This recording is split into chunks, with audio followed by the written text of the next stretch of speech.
Hello, this is Todd Luck, and this is a review of the Trials of Ultraman number 5 from Marvel Comics. So, this is the fifth issue in a five-issue miniseries.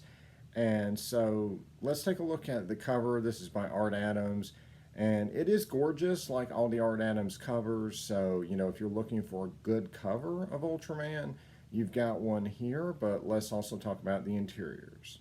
The artwork on the interior varies. I mean, sometimes the action shots can be quite good. I mean, there's this great iconic shot right here of Ultraman holding the monster's mouth, but oftentimes it's also average. I mean, you can kind of look at kind of the rendering of the humans here. So my feelings of the artwork, it's still mixed. I still would have preferred a more detailed art style on this. And so, yes, this issue does actually have a giant monster battle in it, which has been kind of lacking from previous issues, just like the first plot line. There's a lot of Ultraman is human sized stuff in the issues leading up to the final issue, and then we have a giant monster battle. So there's a lot of dialogue in this fight, and I don't want to spoil it by showing it to you, but let's just say there's a lot of talking about the monster and where they think it came from, and a lot of plot contrivance. There's this bizarre leap in logic that the monster is created from the negative energy of deforestation in Iceland.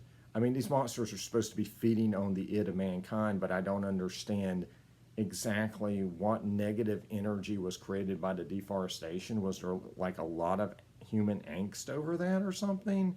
It was just weird. And then the leap in logic again, that because of his origins, the monster hates technology, and that's why he's attacking the artificial kaiju. And then, like, Ultraman just magically knows exactly where the pilot of the artificial kaiju is in the robot and how to disable the robot without hurting him and stuff. I don't know. If you put any one of those things in the story, it's like, okay, I can accept a plot contrivance in a good scene that has a bunch of other stuff going on. But if it's just a series of plot contrivances, if that's all I get in a fight scene, it sort of becomes kind of grating and kind of obvious. And it's still just Ultraman versus these conspiracy theorists, and it's just not the most engaging story. And honestly, it really feels like a tangent. It really feels like a filler arc, even though I know it's not. This is the same creative team that has done all the issues up till now, so I don't know why, this story even existed. Of just all of a sudden we stop with all the stuff we've set up and just have Ultraman deal with a conspiracy theorist for 5 issues. Really, the only event of any significance in this entire miniseries is the rescue of Dan Moriboshi. But for whatever reason, that was just a subplot as opposed to the main thing that happened in this miniseries. But the next miniseries will actually deal with Dan Moriboshi. It is actually going to be called The Mystery of Ultra 7. I assume that's probably a subtitle. I'm assuming it's still going to be called Ultraman, hopefully, because that would make sense. But it is going to be coming out next year. So again, there's really nothing here that particularly clicks with me. I just can't really recommend this for anything other than the cover. And the only reason that I even got this miniseries is co-written by Kyle Higgins. And on his Power Rangers run, like, that first plot line just kind of left me cold. I didn't really care about it that much.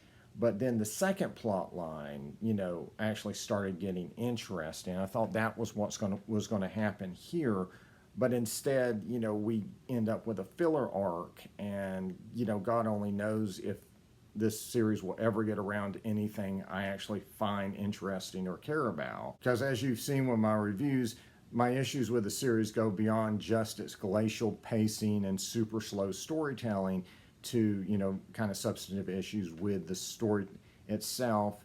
And honestly, guys, I'm just not having fun here, and I just don't think this one is for me. So I will not be getting the next one. I've just kind of decided, like, I've given this thing 10 issues. I've invested $42 into finding out if I like this series, and I think the answer is no. And that's a shame. I have all the Ultraman comics up till now that have been published in America, and I like most of them. Go back and look at my retro reviews for the Ultraman comics that have been published before now. I really wish I'd done those later as opposed to doing most of them before the Marvel stuff came out, because now my Ultraman playlist is just this endless series of videos of me being like, I don't like this new Ultraman series, but there is a lot of really good stuff out there. And like I said, check out my retro reviews if you want my recommendations of really great Ultraman comics you can pick up that are fantastic. So this is probably my last Ultraman video for a while, but I do a lot of other videos. I do occasional videos on Masters of the Universe. Really love that franchise. As you can probably tell behind me, I love Edgar Rice Burroughs and Tarzan, so I do videos on Tarzan toys and movies and comics, and also Edgar Rice Burroughs comics. There's currently a great line of Edgar Rice Burroughs comics done by American Mythology that I've done reviews of, and there's also a Jane Porter comic book Kickstarter that's going on right now. That's with Tarzan's wife Jane, and the comic's great. I've done a review of that. They sent me a preview, and you might want to check that out. You can still actually donate to that Kickstarter and get that exclusive comic if you want. So I do have some other stuff going on if you guys want to like and subscribe. But until next time, see ya.